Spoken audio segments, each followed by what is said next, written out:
우리가 지난 시간에 또 계속 사실은 유죄에 대해서 얘기하잖아. 2장은 정죄하는 자들, 비난하고 비판하고 판단하는 자들에 대해서, 그게 부메랑에 대해서 너를 정죄하고 너를 심판한다라고 하신 말씀이고, 지난주에는 우리가 사실은 종교적인 것으로 우리가 판단을 받고 심판받는 것이 아니고 참고 선을 행하여 찬송과 존귀와, 그러니까 영광과 존귀와 썩지 아니함을 구하는 자에게는 영생으로 하시고, 오직 당을 지어서 진리를 따르지 않고 불의를 따르는 자에게 분노와 진노로 하시느니라. 우리가 지난주 말씀에 그랬어요. 그래서 어떤 종교적인 행위들에 대한 얘기들보다는 늘 바리새인들은 그렇게 얘기했었죠. 보십시오, 우리는 불의한 자들과 하지 않고, 그렇죠? 또 간음하는 자들과 같지 않고, 살인하는 자들과 같지 않고, 토색하지도 아니하고, 저 세리와도 같지 않고, 우리는 11조도 하고 일주일에 2번 금식도 하고 여러 가지 그런 것들을 또 당당하게 자랑하고 그랬었던 것들이지만, 하나님은 그런 부분들에 대한 심판을 말씀하시지는 않고, 오늘도 이제 그거와 관련된 거지만 참고 선을 행하는 자에게, 그리고 영원을 썩지 아니함을 구하는 자에게 불멸의 삶에 대한 약속을 주셨어요. 사실 그렇죠? 불멸의 삶, 영생으로, 영원한 삶으로 주신다고. 야, 그 불멸의 삶에 대한 약속이 영생으로, 세상 사람들한테는 불멸의 삶 이렇게 하고 그러면 더 굉장히 와 이렇게 하실 것 같아요. 영생 이렇게 얘기하는 것보다 불멸의 삶으로 약속해 주셨다 라고 하는 것이 더 임팩트가 있을 것 같아요. 그래서 불멸의 삶을 누구나 다, 사실은 불멸의 삶을 살려고 얼마나 많은 사람들이 그렇게 권력을 가지고 돈을 가지고 하여튼 살려고 그렇게 했지만, 그 어느 누구도 사실 불멸의 삶을 살 수가 없죠. 근데 그 불멸의 삶, 영원한 생명으로 약속해 주셨던 삶에 대한, 그것은 어때? 우리가 정말 자기 중심적이고 자기의 정욕과 욕심으로 가득 차서 진리를 거부하고 불의를 따르는 자들에게 있는 심판이 아니라, 우리는 거기서 구원받아서 사실은 영광과 존귀, 하나님의 영광과 존귀와 썩지 아니할 영혼을 우리가 추구하는 삶을 살아감으로, 특별히 그 중심이 어때요? 선을 행하는 것이라고 했습니다. 그래서 이타적인 거죠. 세상은 모든 사람들은 다 이기적으로 자기 중심적으로 살아가는데, 우리는 이타적으로 예수 그리스도처럼 하나님이 자신의 모든 것들, 독생자를 주시고 모든 것을 내어주신 것처럼, 목숨을 주신 것처럼 사실은 이타적으로, 그러니까 우리 속에는 없지만 하나님이 주신 생명, 주신 성령 안에 이 선을 우리가 추구하는 양선도 있잖아요. 선을 추구하며 살아갈 수 있도록 그 선한 일을 위해서 우리가 지음받고 예비되었다. 선한 일에 열심히 하나님의 친 백성으로 우리를 대속하고 구속하시는 것들을 생각하면서 우리가 악에게 지지 말고 선으로 악을 이기라, 이렇게 말씀하신다. 그 삶을 우리가 삶에서, 그러니까 이기적인 이 세상 속에서 우리가 어떻게 거슬러 가면서 저항하면서 이 세대를 본받지 않고 우리가 선으로 악을 이기면서 살아가는 것들이 쉬운 일이 아니죠. 마치 양을 이리 가운데 보낸 제자들처럼 쉬운 것이 아닌데, 그래서 참고 견디고 인내하고 우리가 그렇게 살아가는 삶을 살 때 불멸의 삶이 저와 여러분들의 약속처럼 늘 있게 됨을 확신합니다. 오늘 말씀은요,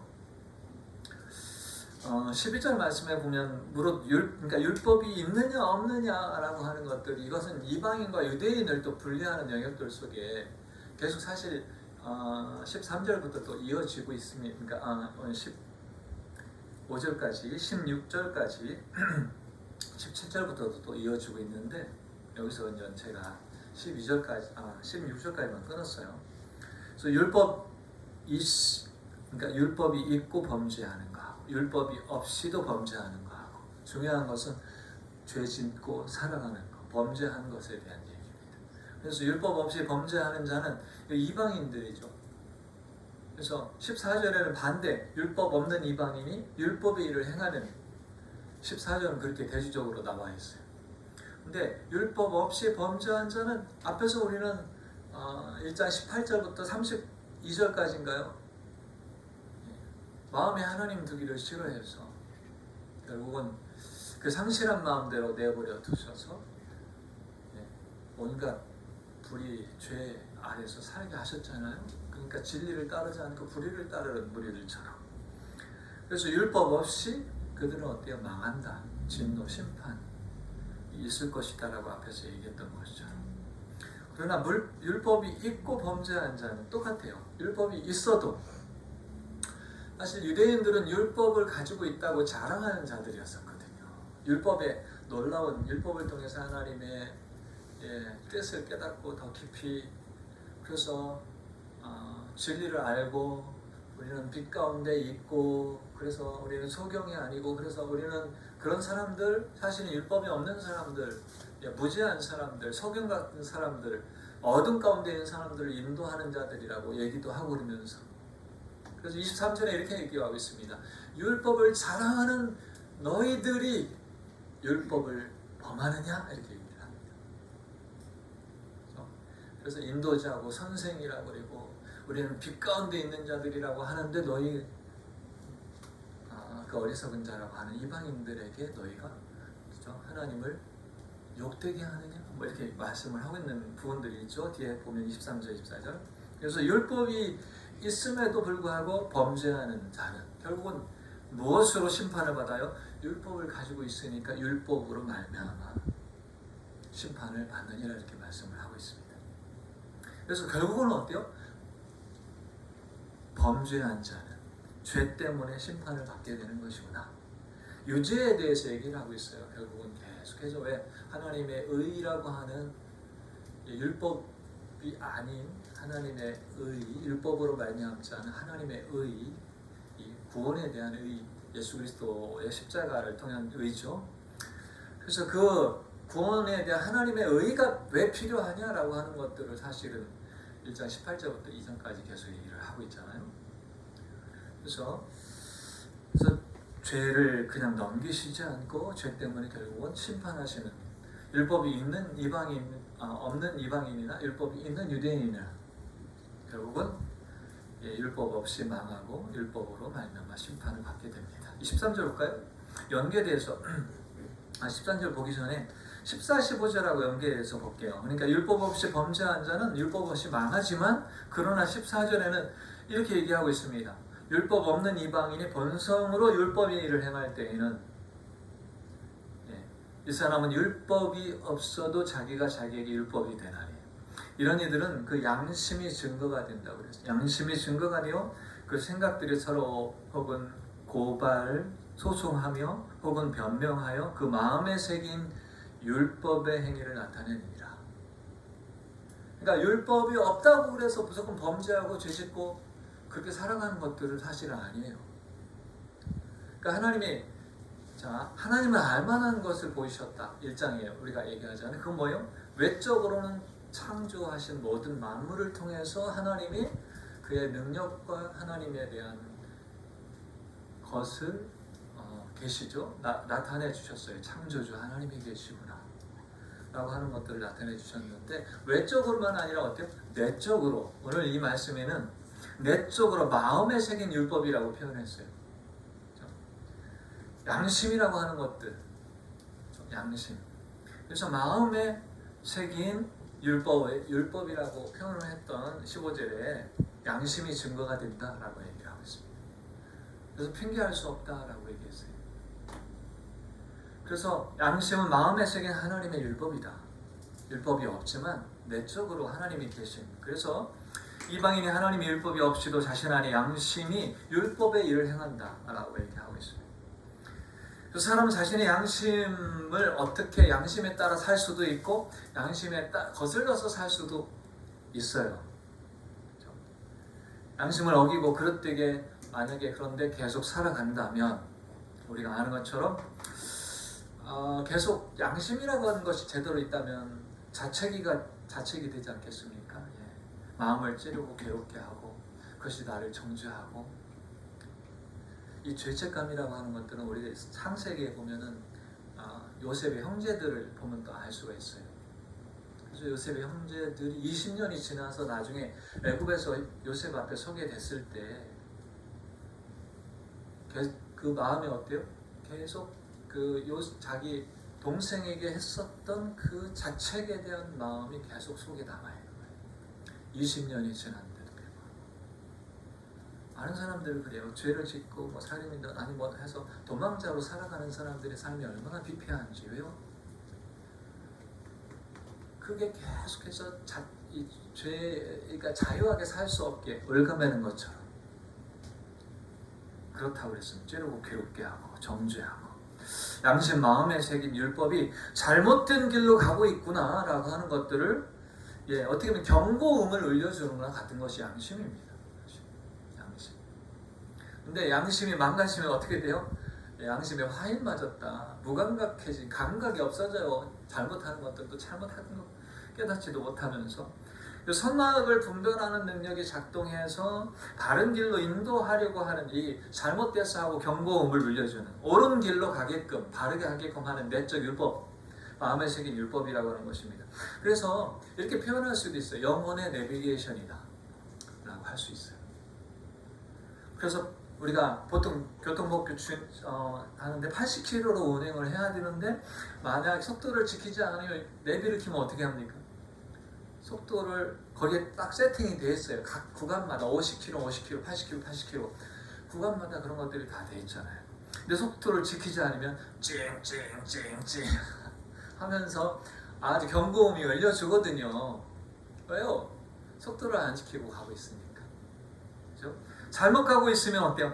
경로를 이탈했습니다. 경로를 이탈했습니다. 라고도 하면서 바른 길로 가게 하려고 하잖아요. 어쨌든 뭐 그런 것들이 있죠. 자기들 세팅이 된 길로 계속해서 이동해서 가라고 그렇게 하는 영역들도 있지만 어쨌든 목적지까지 가게 하는 영역들 속에서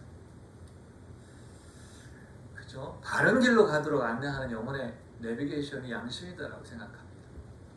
그래서 그러나 계속해서 우리는 어떤 걸 선택을 할 수 있죠. 그 양심의 소리를 들을 수도 있고 듣지 않을 수도 있고 듣지 않고 그릇된 길로 간다면 어때요? 한 번, 두 번 계속해서 감각이 없어지게 되는 겁니다. 무감각해지.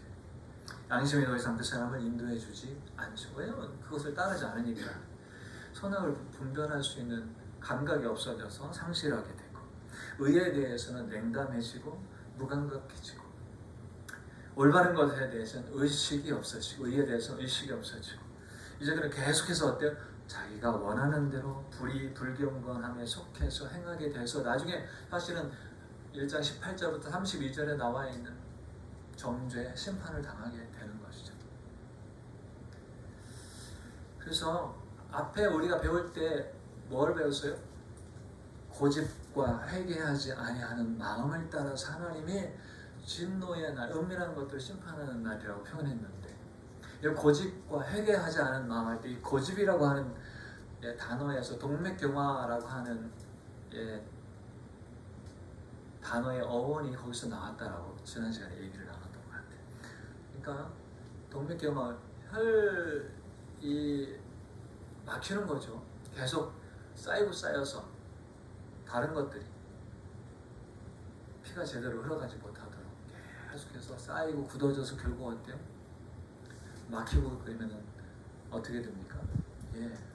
뇌출혈도 올 수 있고 갑자기 막 심장마비도 막혀서 심장마비도 올 수 있고 협심증 같은 것도 나타나게 되고 이런 것들인데 계속해서 결국은 자기가 원하는 데 불경함 속에서 살게 되면 어쨌든 두 가지입니다. 율법 없이 범죄하면서 살아가는 자들. 근데 율법 없어도 이방인이 본성으로 율법의 일을 행할 때는 본성이라고 하는 표현은 그 양심이 마음에 새긴 율법이 그가 어때요? 자기가 자기에게 율법이 되어져 살아갈 수 있게 한다라고 말씀을 하고 있습니다. 나중에 하나님이 심판하실 때는 어떻게 뭐 사실은 우리가 생각하는 공정한 심판을 하시겠죠. 하나님은 의로우신 심판을 하시겠죠. 우리가 막 이런 거 따지잖아요. 예수님을 복음을 듣지 못한 사람들은 어떻게 하느냐라고 하는 거라든지, 우리에게 복음이 들어오기 전에 살았던 그 사람들은 어떻게 했는지, 유명한 사람 이수신 장모는 뭐 구원 받았을까 안 받을까 이런 것부터 시작해서 얘기하는데, 하나님은요 공의롭게 공정하게 판단하고 심판하실 거라고 믿습니다. 자, 그래서 율법 없이 범죄한 부분들, 율법 없어도 그렇게 살아가는 부분들을 봤지만, 율법이 있고 범죄한 자는 율법으로 심판을 받으리라. 그러면 13절 우리가 말씀 볼까요? 다시 돌아가서, 하나님 앞에서는 율법을 듣는 자가 의인이 아니요, 듣는 의인이냐, 오늘 그렇게 하려고 그랬는데 행하는 의인이냐, 이렇게 제목을 적으려다가 듣는 자가 의인이 아니요, 그냥 타이틀을 그렇게 썼습니다. 듣는 자가 의인이 아니요, 오직 율법을 행하는 자야 의롭다 하심을 얻으리니. 행하는 자가 의인이 하나님께 받아들여지는 얘기를 하고 있습니다. 율법을 가지고 있는 자에게 하는 거죠. 사실 유대인들은 율법을 듣는 자들이었어요. 율법을 가지고 있었고, 율법을 가지고 있어서 자랑하고, 또 하나님 말씀, 그리고 왜 율법을 듣는다라고 표현했나요? 그 마태복음 5장에도 보면, 산상수훈에 보면 너희가 이렇게 원수를 뭐 미워하고 뭐 이렇게 예를 들면 이렇다고 들었으나 이렇게 나오잖아요. 그 사람들은 히브리어, 결국은 그들이 쓰고 있었던 아람어, 토착 아람어를 쓰고 있었는데, 그러니까 히브리어는 랍비들만 알고 있었어요. 그러니까 랍비들이 가르쳐주는 그 구약의 말씀을 들어서 알고 있는 거예요. 그러니까 너희가 이렇게 들었으면 나는 너희에게 이르노니 원수를 사랑하고, 이렇게 나오죠. 용서하고 사랑하라, 뭐 이렇게 말씀하시는 것처럼. 그러니까 여기서 그래, 율법을 듣는 자가 의인이 아니에요, 율법을 행하는 자가 의인이구나, 하나님의 의롭다함을 얻는다라고 말씀을 하고 있습니다. 여러분, 오늘 그래서 하나님께 받아들여지는 것은, 하나님이 인정하는 것은 율법을 행하는 자들이에요. 진리를 행하는 것이 중요하죠. 성경을 가지고 우리에게 적용하고 성경을 가지고 있고 율법을 가지고 있는 것만으로, 듣는 것고 읽는 것만으로 충분하지 않다, 오늘 말씀을 하고 있는 것입니다. 그래서 많이 알고 있느냐, 또 이해하는 것만으로도 충분하지 않다. 사실은 이해하고 깨달으면 거기에 변화나 역사나 새롭게 하나 어떤 그런 일들이 일어나겠지만, 그냥 알고 있는 것으로 충분하지 않다. 많이 성경을 알고 있느냐, 성경의 지식을 갖고 있느냐, 그것으로 충분하지 않다. 그냥 듣고 이해하는 것으로 끝내서도 안 된다. 이런 것들도 있어요. 지적인 만족을 얻는 것에서 멈춰서도 안 된다. 와, 놀라운 사실을 발견했구나, 놀라운 진리를 발견했구나, 와, 오늘 은혜 받았습니다. 그냥 깨달음이 있고 이해가 되는 어떤 지적인 어떤 체험과 이런 것들로 끝내서도 안 된다는 것이에요. 사람들은 착각을 많이 합니다. 특히 착각을 가장 많이 하는 사람들이 저는 목회자하고 사역자들이라고 생각이 들어요. 왜요? 성경을 많이 알고 성경을 가르치고 있기 때문에 그래요. 순종해라, 섬겨라, 사랑하라, 어쨌든 계속 가르치면서 이미 자신은 어때요? 그렇게 살고 있는 것처럼 착각에 빠지기가 쉬워요. 사실 내가 알고 있는 만큼, 남들에게 그것을 가르치고 있는 만큼 착각에 빠지기 쉽다. 제가 바로 그런 사람이었었거든요. 저는 굉장히 그렇게 착각에 빠져서 참 오랫동안 살았습니다. 왜요? 제가 그런 사람인 것처럼, 제가 많이 알고 있는 성경의 지식과 이런 것들을 많이 알고 있으니까 저는 그렇게 사는 것처럼, 그리고 항상 다른 사람을 가르치려고, 다른 사람에게 해답을 주려고, 그래서 완전히 재수없는 사람 노릇할 때도 많이 있었어요. 같이 모이면 얘기를 해. 그러면은 이렇게 하면 되는데, 성경 말씀 이렇게 해답이 딱 나와 있는데 왜 그렇게 못 살까? 이런 거 있죠. 그래서 그냥 답을 해줘. 성경 말씀을 딱 해줘. 답 여기 있잖아. 근데 그렇게 하면은 뭐예요? 그 사람을 정죄하는, 너 왜 그렇게 못 사냐, 그런 거죠. 예수 믿는 사람인데 왜 그렇게 못 사냐, 그런 것처럼 믿음이 없니? 말씀이 있고 해답이 여기에 있는데 하면서 얘기하면 재수 없다고 아마 속으로 그랬을 것 같아요. 많은 사람들이. 그죠? 왜 저렇게 살까? 너무 쉬운데 제가 생각할 때 그죠? 내가 아직 성경 지식만큼 내가 잘 살고 있는 것처럼 착각했기 때문에 사실 그랬습니다. 다른 사람의 티는 잘 보는데 제 들보는 잘 보이지가 않는 거예요. 제 들보 사실 더 크게.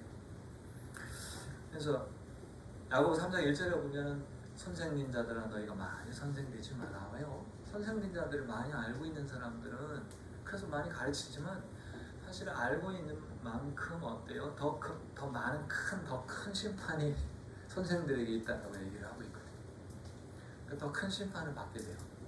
사실 목회자들이나 사역자들이 알고 있는 만큼 더 큰 책임이 있다는 거. 그래서 다른 사람들을 정죄하고 연약함을 지적하고 비난하고 사실은 저는 자녀들에게도 사실 그렇게 많이 그랬습니다. 그래서 항상 올바르게 그래서 참 잣대로 많이 갔다가 굉장히 지적질을 참 많이 했어요. 제가 그렇게 저도 그런 것들이 많이 있었지만 지적을 너무 많이 지적하고 또 지적하고 해요. 좀 올바르게 세우려고. 근데 아무 유익이 사실 지적이라는 것들이 아무 유익이 없고 정죄하는 것이고 그것을 오히려 더 그 부정적인 영역에 속박되게 만드는 그런 부작용 같은 것들이 그 결과로 나타나더라고요. 그래서 아무튼 여기 그런 착각들을 보통 많이 할 수도 있습니다. 그래서 지난 시간에 얘기했죠. 그리스도인들이 가치 충돌이 굉장히 심하게 많습니다. 예수 믿는 사람들의 가치 충돌이 훨씬 더 많아요. 왜요? 성경을 알고 있기 때문에. 그래서 항상 다른 사람도 너무 그 잣대로 정죄하려고 하는 부분들이 많이 있죠. 뭐 때문에 그랬을까 하면서 성경을 가지고 그거를 자꾸만 진단을 해서 그렇게 하려고 하는 부분들도 많이 있고, 예수 믿는 사람이 왜 저렇게 살까라고 하는 것들에 대한 것이든지 어떤 잘못된 연약함에 대해서 계속해서 정죄하고 비난하고 마치 욥의 새 친구들처럼 찾아와서 원인이 없겠느냐, 그 원인이 있었기 때문에 그런 결과가 있는 것이 아니겠느냐라고 생각하면서 정죄하기 바빠요. 왜 원인이 그렇지? 잘못 살아서 이렇게 하면서 정죄하는 것들처럼. 그래서요, 더 많은 세상에 있는 사람들보다 더 예민하고 더 많이 자책도 하고 스스로도 더 정죄도 많이 하고 사실 스스로 목숨을 끊는 일들도 더 많아요. 하여튼 그 모든 것들이 그렇게 더 많아요. 그런데 정죄하기 위해서 율법을 주셨나요? 생각을 해보세요. 예수님도 정죄하기 위해서 이 세상에 오셨나요? 아니요. 구원하기 위해서 이미 정죄받고 있고 심판 아래 있는 사람들을 구원하기 위해서 오신 겁니다. 예수님이 요한복음 3장에 그랬습니다. 나는 세상을 정죄하고 심판하러 온 것이 아니라 세상을 구원하러 왔느니라, 이렇게 말씀하셨던 거죠. 바뀌어야 돼요. 근데 아무튼 제가 바리새인처럼 살았고요, 모세의 제자처럼 살았습니다. 그래서 회개하고 그 제 들불을 보게 해주셔서 참 예수님의 제자로 살아갈 수 있도록 은혜를 그래도 베풀어 주셔서 열심히 예수님의 제자로 살아가려고, 모세의 제자가 아니라 예수님의 제자로 살아가려고, 그것도 내 힘으로 안 되고 또 성령 안에서 그렇게 살아가려고 애쓰고 있습니다. 성경은 이렇게 얘기해. 말로만 신앙생활하고 마음과 행위가 뒤따르지 않는 이스라엘 백성들 향해서 경고하죠. 마태복음 15장 8절에도 이 백성이 입술로는 나를 존경하되 마음은 내게서 멀도다, 이렇게 했습니다. 오늘날의 그리스도인들도 물에 빠지면 입만 둥둥 뜨거라고 하는 비하하는 영역들도 사실 많이 얘기하거든요. 왜요? 말은 잘하는데 행동이 뒷받침이 안 되니까 그런 얘기들 많이 합니다. 그래서 입술로는 그러나 마음은 내게 멀더라. 다른 말씀도 있어요. 어디냐면 디도서 1장 16절 말씀에 보면 저희가 하나님을 시인하나 행위로는 부인하니 가증한 자요 복종하지 아니하는 자요 모든 선한 일을 버리는 자니라 이렇게 말씀하셨습니다. 그래서 실존자 무실존자 같은 삶이죠. 신자라고 하지만 실제적인 삶 속에서는 어때요? 무신론자처럼 살아가고 있는 것을 경고했어요. 오늘날 교회의 모습이나 그리스도인들의 모습과 문제가 바로 이런 상황이 아닌가 저는 생각합니다. 그래서 야고보서 말씀에 보면 야고보가 이렇게 경고했어요. 듣기만 하고 행하지 않음으로 자신을 속이는 자가 되지 마라. 듣는데 행하지 않음으로 자신을 속이는 것인데 30년 전에 예수 믿는 사람과 예수 믿지 않는 사람 중에 누가 더 정직하냐라고 물었는데 어떻게 나왔느냐? 예수 믿는 사람들이 더 정직하다라고 했습니다. 근데 10년 전에 같은 질문을 했는데 서로 별 차이가 없다.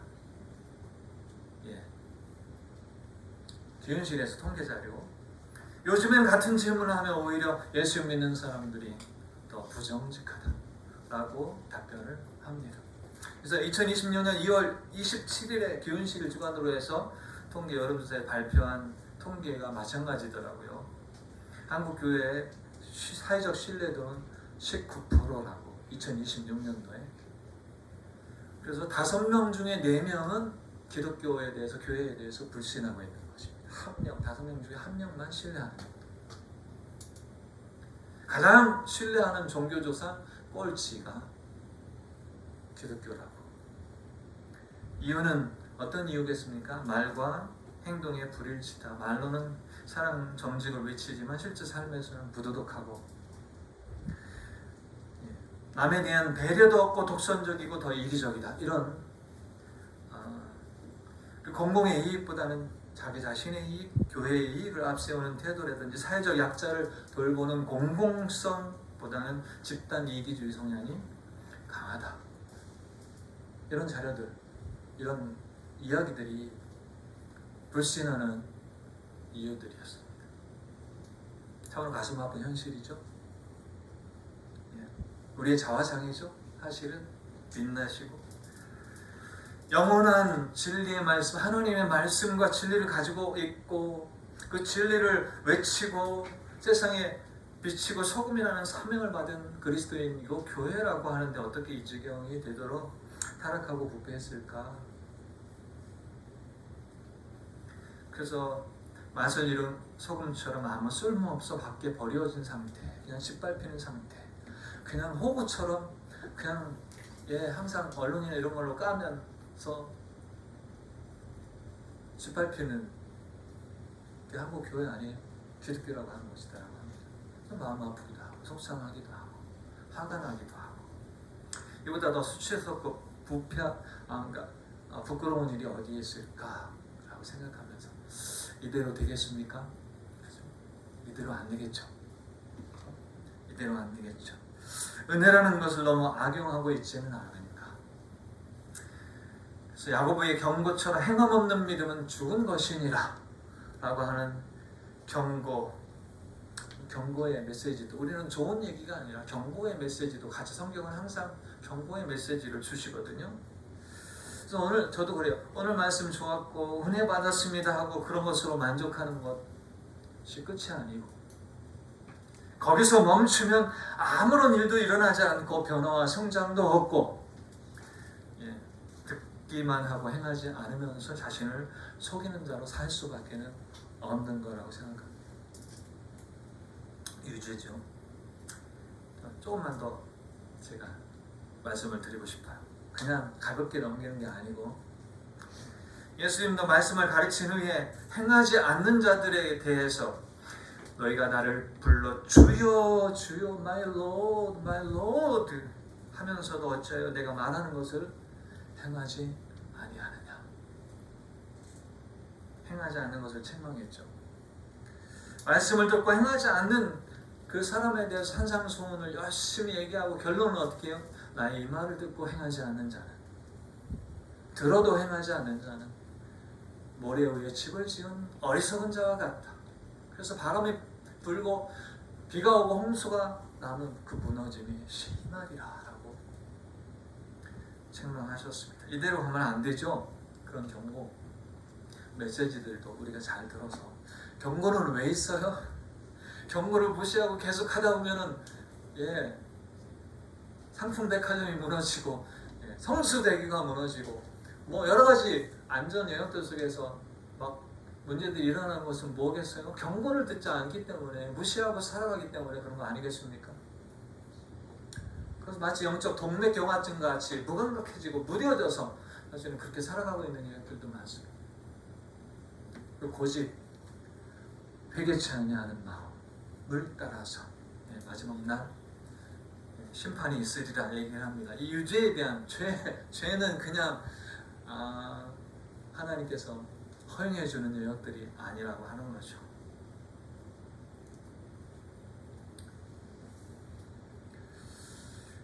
(16절의) 말씀을 잠깐 같이 읽어보겠습니다. 16절 같이 읽어볼까요? 같이 읽읍시다. 시작. 곧 나의 복음에 이른 바와 같이 하나님이 예수 그리스도로 말미암아 사람들의 은밀한 것을 심판하시는 그날이라. 그래서 율법 잊고 범죄한 자는 율법으로 말미암아 심판을 받으리라. 앞에 부분하고 연결이 되는 것 같아요. 그래서 심판이 있는데 어떤 거냐? 은밀한, 두 가지를 여기서 얘기하고 싶어요. 은밀한 것을 심판하시는, 사람들의 은밀한 것, 비밀스러운 것. 이건 뭐예요? 공개적으로 드러나지 않는 것, 어둠 속에 흠해진 곳에 닫혀진 문 안에서 혼자 조용하게 아무도 모르게 행하는 은밀한 행위들에 대해서 다 아주 심판을 받게 될 것이다. 세상의 사람들에게 알려지지 않은 비밀스러운 것을 심판하게 될 것이다. 옛날에 차인표가 그런 영향력이 있고 참 그리스도 안에서 잘 사는 사람이지만 옛날 오래전에 사람들이 굉장히 좋게 얘기하니까 와 너무 막 잘 살고 막 모범이 되는 것 같고 그렇게 얘기를 하고 그러니까 이런 얘기를 했어요. 뭐라고요? 보여지는 것만 그렇게 삽니다. 이렇게 얘기했어요. 그래서 사람들이 보는 것만, 그들이 모습들, 보여지는 모습들, 행하는 모습들만 보고서 본인이 얘기하잖아요. 보여지는 모습만 보니까요. 보여지는 모습이 그렇습니다. 근데 오늘 말씀은 보여지지 않는 은밀한 것을 심판하시는 날이라고 얘기를 해요. 그래서 사람들 앞에서 괜찮고 바르고 신앙심 좋은 것처럼 보여지는, 누가 그랬습니까? 바리새인들이 그랬죠. 그래서 종교 지도자들이 존경과 존중을 받았어요. 사람들로부터. 그 사람들이 왜 외식했습니까? 행위로는 도저히 그 율법과 하나님 말씀을 지키고 따라갈 수가 없으니까 결국은 어때요? 그게 어떻게 나옵니까? 행위도 됩니까? 안 되니까 외식하게 되는 겁니다. 그래서 사람들 앞에 보여지는 것들은 경건하게 보여지고 신앙심이 좋은 것처럼 보여지고 존경도 받게 되고, 그렇죠? 다른 사람들에게는 드러나지 않은 것들, 다른 사람에게는 알려지거나 알지 못하는 것들, 꼭꼭 숨겨져 있던 것들이, 그러나 하나님은 은밀한 것들을 다 하시고 찾아서 심판하시겠죠? 그렇게 심판한다. 어떻게 보면 여기에 긍휼과 자비와 어떤 다른 것 없이 정말 죄에 대해서 그렇게 철저하게 하나님이 심판하시는데 이렇게 얘기하고는 못 살 것 같고, 그렇죠? 근데 오늘 다시 한번 은밀한 것을 심판하시는 그날이고 마지막 심판은, 그리고 또 한 가지는 여기에 복음에 이른 바와 같이 하나님이 예수 그리스도로 말미암아 그렇게 표현했어요. 이게 우리의 소망이 아니겠습니까? 그죠? 예수 그리스도를 통해서, 예수 그리스도 안에서, 복음 안에서 심판이 이루어지는 것입니다. 이걸 통해서 죄를 막 짓고 살아도 된다, 그런 면죄부를 주려고 하는 것들은 아닙니다. 우리 모두는 예수 그리스도를 통해서 하나님의 의 구원이 필요하죠. 세상 모든 사람들도 다 그렇고, 우리는 누구도 은밀한 것까지 다 속속들이 찾아내서 심판하시는 하나님 앞에 당당하게 바로 설 사람이 아무도 없다고 생각합니다. 우리는 그 심판대 앞에 서면 어때요? 우리는 죄인이에요. 하나님 앞에 떳떳하게 설 수 없는 죄인이죠. 그런데 그 죄인을 구원하시기 위해서 하나님이 우리를 사랑하시고 긍휼히 여겨주셔서 예수 그리스도 하나님의 의, 다른 의, 구원에 대한 것들을 이루시려고 예수님을 보내주셨죠. 그래서 예수 그리스도가 필요한 겁니다. 예수 그리스도의 복음과 구원이 필요한 것입니다. 우리가 전해야 될 이유가 있죠. 예수 그리스도를 믿고 죄사함 받고 용서받고 깨끗함을 받고 구원을 받으면 성경에 요한복음 5장 24절에도 약속했죠. 심판에 이르지 않고, 그죠? 예. 심판에 이르지 않고, 저는 이것이 그렇게 놀라운 자유와 복음을 줬거든요. 심판에 이르지 않고 사망에서 생명으로 옮겼느니라 이렇게 약속했습니다. 할렐루야. 우리는 심판, 예수 그리스도를 통해서 우리는 심판에 이르지 않습니다. 이 심판, 죄를 찾아내고 찾아내서 정말 하는 심판이 아니라 그 죄를 위해서 예수께서 죽음에서 십자가에서 죄를 없이 하려고 죄의 형벌과 심판을 십자가에서 대신 당하셨습니다. 우리가 당할 형벌, 우리가 당할 심판, 우리 대신 죄가 되셔서, 그래서 예수 그리스도를 믿음으로 우리가 죄사함 받고 구원받고 사망에서 생명으로 옮겨지고 심판에서 우리는 제해집니다. 저와 여러분, 예수 그리스도를 믿는 저와 여러분에게는, 그런데 이 심판이 아니라 지옥과 멸망에 가는 심판이 아니라 그리스도 앞에, 그리스도의 심판대 앞에서는 심판이 있겠죠. 그래서 상을 주시는, 그런데 지난번에 포디엄에 서는 상이 있겠죠. 그렇죠? 아니면은 불 가운데서 그냥 자기 몸만 빠져나오고 모든 것이 다 활활활 다 타버려서 구원을 얻되 불 가운데서 얻는 것처럼 그런 구원도 받을 수도 있겠죠. 부끄러운 거니에요. 사랑하는 여러분, 이런 얘기 들어봤을 수도 있어요. 여러분, 뭐요? 천국에 가면 3번 놀란대요. 아시는 분? 천국에 가면 3번 놀란다. 손 든 거야. 네. 첫 번째는 와야 할 사람이 오지 않아서, 있어야 될 사람이 있지 않아서, 바르고 신앙이 좋은 사람이었었는데 아무리 찾아도 보이지 않아요. 그래서 놀라요. 두 번째는 왜 놀랄까요? 맞아요. 올 수 없다고, 있어서는 안 된다고 생각하는 사람이 그 자리에 와 있네요. 와, 놀랍니다. 아니, 저 사람이 여기 왜 어떻게 왔지? 그죠? 예, 그렇게 놀란대. 그래서 천국에 가면 누가 그런 얘기 했는데,